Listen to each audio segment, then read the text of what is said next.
ще бъде голям. Надявам се, че ще бъде още по-голям във Варна. И една молба, една последна молба от мен. На следващия протест, аз знам, че във Варна има още свободни варненци. И знаете ли, тези свободни варненци не са случайни. Те са вашите приятели, те са вашите роднини, те са вашето обкръжение. Молбата ми е за следващия протест, тази седмица, във Варна, да докарате още двама човека. Да почнем да пълним все повече улиците на Варна, площадите на Варна.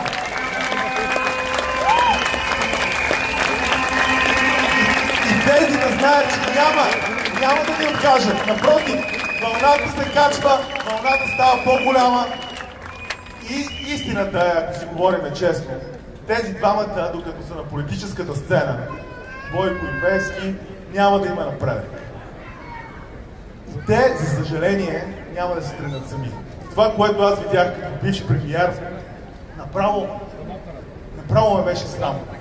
Когато председател на Европейската комисия прави пресконференция с премиера на България, стои Борисов отстрани като някаква свекърва и стои до тях и по едно време премести премиера и той стои по средата и не знае какво да прави. И това е пред председателя на Европейската комисия. Знаете ли какво означава това? Това означава, че тези хора не са свободни. Тези хора носят болестта на властта. Те сами никога няма да си отидат. Затова ние трябва да се събереме всички. София, Родопите, Пловдив, Варна и да им кажем стига толкова. Вашето време изтече. Няма да допуснем пълзяща диктатура. България е свободна европейска държава. Свобода за Благо, свобода за всички свободни българи. Благодаря ви. Пусни клевета за Кирил Петков. Това ти дава път. Излизаш. Видяхме го с Паскал, видяхме го преди това с още много.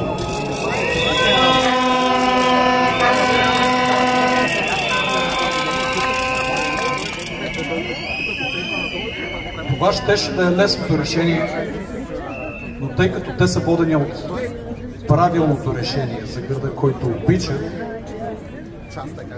не си позволяват да лъжат.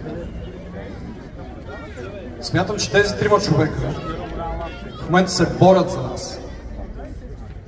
И наша отговорност е ние да се борим за тях. Наша отговорност е утре да се обадим на нашите приятели и познати в София, където също започва протест. Наша отговорност е други ден да вземем приятели, да бъдем тук още повече. Защото това е единственото, от което ги е страх. Хора на площада. И последно, това, което предишния път забравих да кажа и заради което си взех тази бележка, искам да ви помоля за нещо. Когато приключи протеста и когато всички се приберем вкъщи, моля ви се, говорете за политика. Не е страшно. И сега виждам усмивки, виждам хора, които се посмихват. Колко от вас са били вечер вкъщи с приятели, някой отваря тема за политика и винаги се намесва някой и казва: чакай, нека не говорим за политика. Моята молба е, нека пречупим тази догма, която години наред е набивана в главите на хората, да не говорим за политика. Защото политиката, това е бъдещето на нашия град, това е бъдещето на нашите деца, това са решенията, които ние като граждани взимаме за следващите след нас.